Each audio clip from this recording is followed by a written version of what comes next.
KitLogat-бот служит помощником в общении на родном языке.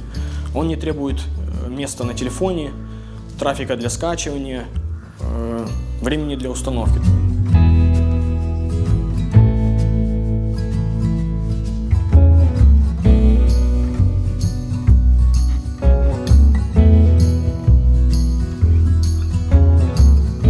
Мы все прекрасно понимаем, что основная проблема среди нашего народа – это незнание языка.